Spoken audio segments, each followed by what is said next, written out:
What's good, YouTube? It's your boy Johnny Finesse. Welcome back to the channel. Today we watching rejected cars of the Fast and Furious. If you didn't know, I like cars. Eventually, sometime in the future, I want to have a couple cars. But for now, we just gonna have to do baby steps and get what we gotta get until then. But if you're new to the channel, your first time clicking here, my name is Johnny Finesse. I do reacting channels. Hit that subscribe button. We're on the road to 600 subscribers.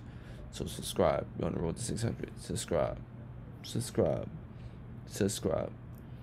Hit the bell notification too so you don't miss a thing again. But with that being said, let's just get into it.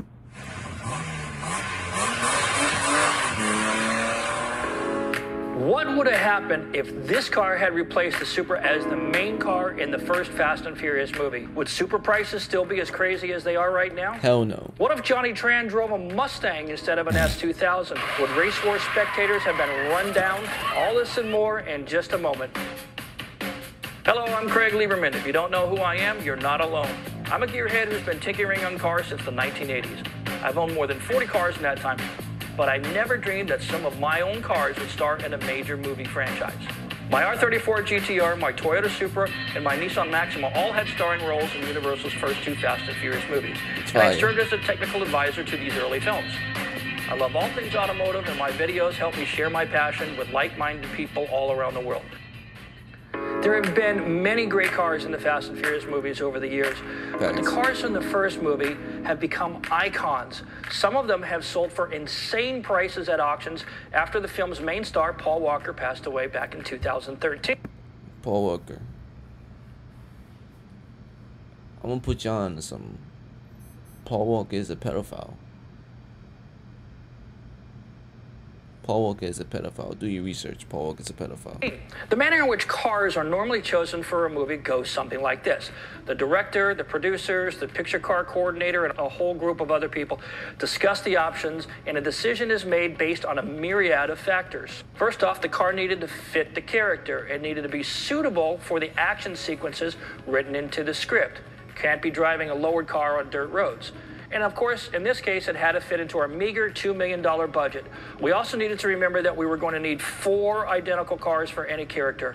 If we were going to use a Supra or 240SX, we'd have to have a total of at least 4 Supras that were cosmetically identical. So Universal decided that renting the hero car from a private individual, from a person like myself or one of the other picture car owners, was simply cheaper than building it from scratch, and they were absolutely right. Only cars that were being sold in the USA at the time would be considered at all. Everything else had to be ruled out. The cars also had to be a representation of the current tuner scene and the car culture in the USA. No Russian cars, no Australian cars, and no cars, again, that were not sold new in America.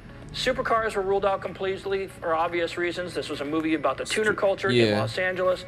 Lambos and Ferraris didn't belong here, and we certainly didn't have the money for them anyway. Same thing with the old school cars. Finding old RX-3s to build 4 of them was just not going to work out for us. But as technical advisor, my job was to make recommendations.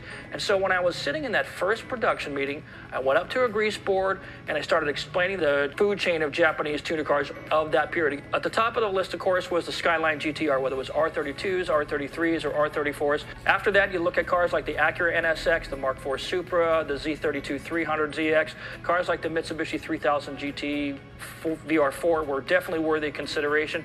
And in fact, a 3000 GT was written into the very early version of the script. But FD3S, RX-7 also should be on this list, and it certainly was on my list. Then we get down to second-tier cars, and I started recommending cars like the Honda S2000, the 240SX. Of course, this was back before drifting was big in the U.S., so those cars weren't, super popular yet.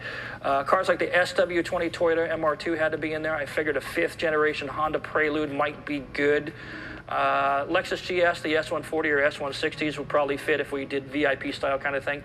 2G Mitsubishi Eclipse, I don't think the 3G was out yet, or maybe it was, but it was just ugly as hell. Then cars like this, the DC2 Integra came. to mind, followed by the Hachiroku family. Further down the line were cars like the Honda Civics, the Del Sols, and maybe even Honda Accords. Some cars, though, that could have made the cut included cars like the Lexus IS, but the IS wasn't even released until July of 2000 when we were well into filming by that time. The WRX would be another great one, but it wasn't in America until 2002, and all we had at the time was the less exciting, arguably, Impreza. The Evo, of course, didn't come to U.S. shores until 2003. The E46 M3 did not go on sale until October of 2000, and the movie was almost wrapped by that time, so it was too late for any consideration. Factoring all those in, we got into a more serious discussion, and right off the bat, we summarily rejected a whole slew of cars, and these are the cars we were going to reject. No right-hand drive cars. Simply won't be considered. This movie is about the Japanese tuner scene in the USA.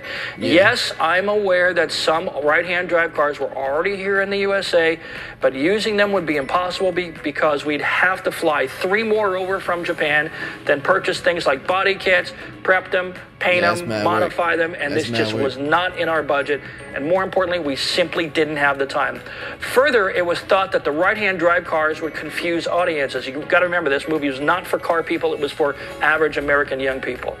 Hyundais were rejected flat out. At the time, Hyundais were known as econoboxes, and they were certainly not held in high regard in the tuner market. There were virtually no body kits available. There were no power mods for these cars. While Hyundais are much better today, in 2000 they were economy cars with a reputation of extremely poor quality. Kias were also ruled out largely because these cars had also been completely ignored by tuners. There was no aftermarket for these cars, and the Kias anyway in the 1990s were, let's be honest, a little bit ugly, sort of slow, and saddled with many of the same mechanical quality control problems that plagued the Hyundais.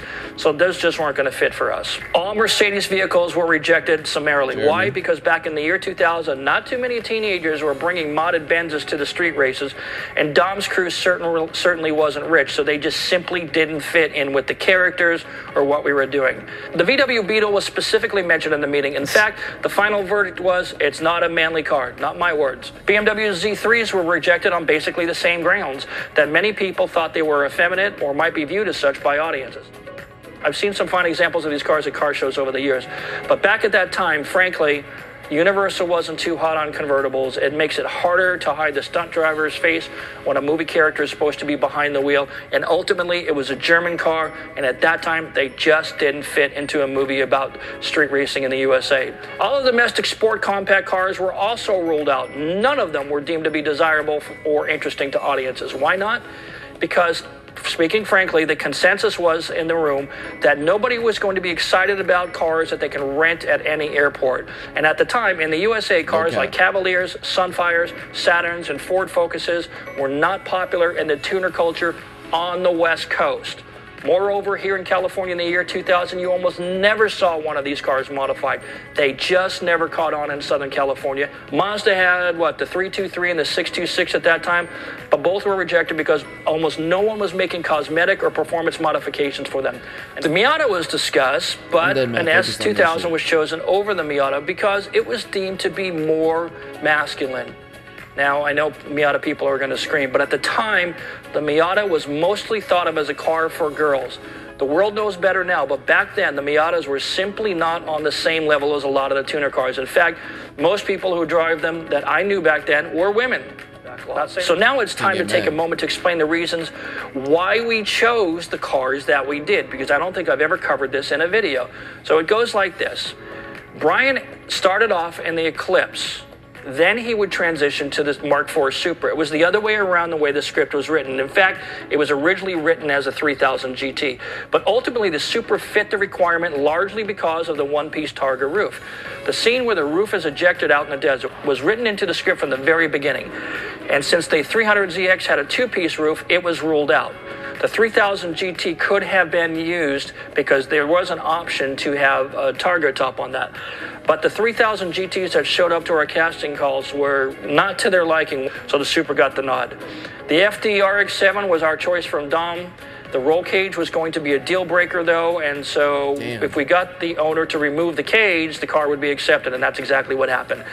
Jesse, my original thought for Jesse that an E36 BMW M3 or Audi A4 S4 would do the trick, especially because he was a techie guy, and that car seems to be, you know, one of those cars people think of as more high-tech. An example of each of these cars actually showed up to our casting calls, but neither of them were riced out enough to get director Rob Cohen excited. They were both very plain and very clean. So in the end, the VW Jetta that we showed to Rob, I think we only showed him pictures actually, was the one that he had to have, so we rented it. For Vince, I thought an SW20 MR2 would be a good choice. However, since the Acura was too big for the car, we were going to have to rethink that.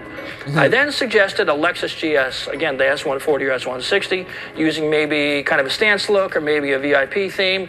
But Rob wasn't excited about the examples we presented. They were clean bodies and just had offset. A Honda Prelude was also too small for him. So in the end, picture car captain David Martyr decided to just rent my Maxima because Vince's car really only had one big scene and it didn't really matter what he drove. You have to wonder how history would have been different if they had chosen something else. For Letty, played by Michelle... Yeah, history would have been different on that. They would have been on some thick rider shit. They would have... Rodriguez at the time, I originally thought that Letty would have looked good in an SW20 MR2 if they didn't accept that car for Vince. But she ended up with a 240 SX. Mia, now if you remember Mia, she was a nursing student in the movie, so the thought was her car could be a bit more toned down. An Integra was one of the cars I endorsed, and I think a big part of the reason for choosing this particular car had to be that the actual owner of the car that we used was a lady by the name of June Shi, so it was easy for them to see a woman in that car, and that's what happened. Johnny Tran, although the script originally read Pete Tran, what was really interesting is that that script also designated a Mustang. As you would expect, my hand went up in that meeting instantly. What are we doing here? But ultimately, bad guys get black cars in movies, or at least they did back then. It was just part of the stereotype. And it was a coincidence that co-technical advisor R.J. DeVera owned a black Honda S2000. David Martyr asked R.J. if he'd be willing to loan the car to the production, and a deal was struck. No stunt cars were needed, so this was an easy decision, and that was that. Hector's role was pretty minor, so we didn't need to spend much time on this choice. So we simply chose a Honda Civic, which happened. Ja Rule's character needed something a bit flashier. Fortunately, we ignored the cars with 20-inch spinners and selected Bill Cole's red Integra. Danny Yamato, played by R.J. DeVera, who might note is much better at Gran Turismo than he was portrayed to be on film. And this car was a last-minute deal. Leon was a challenge. We went a long time without picking a car for Leon. I always saw Leon, though, in some sort of hardcore project car like a Hachiroko or a 180 or something like that. It just seemed to fit, but that didn't happen. So then I suggested if we could get a GTR in the movie, maybe that'll work out, because it's just one appearance, really. So Leon got the R33 GTR that we rented from Motorex from Sean Morris. That car was originally white and then was painted yellow for the movie. The cars we rented from private owners were designated as the Hero 1 car. The Hero 1 car, for those who don't know, is the nicest, shiniest car of the bunch. And it's used for close-up shots, and when they pull up, it's got to be nice and pretty, and the interior shots and all that. Hero 2 is a pretty detailed cosmetic replica of the Hero 1. And Hero 2 is used as a backup if Hero 1 breaks down, or if they need two shiny cars in two different locations. Then we get into the stunt cars. The number of stunt cars is dictated by how many stunts the cars will do. In Tokyo Drift, for example, they had 10 Evos. For this film, given the stunts we had scheduled, we had 2 stunt cars for each Hero 1 car in most cases. There were a couple of exceptions, but that's generally the rule.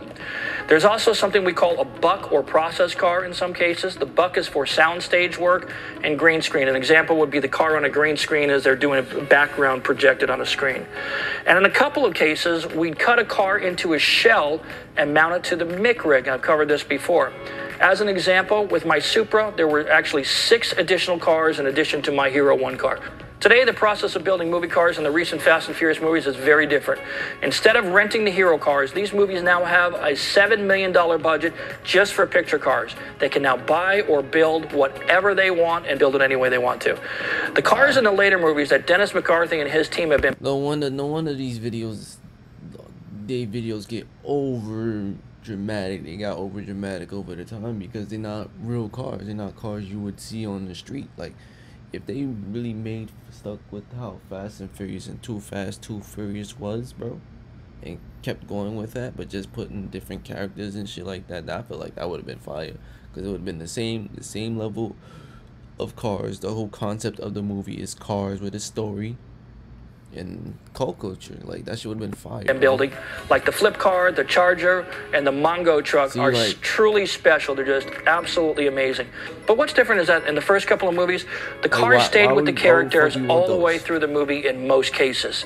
Today, how you get famous on cars like that in the background, and then you just build some bullshit that niggas can't really get. Like the cars they use in these movies are lucky to survive even one scene. And this is why the cars from the first few movies are truly special and perhaps even more collectible.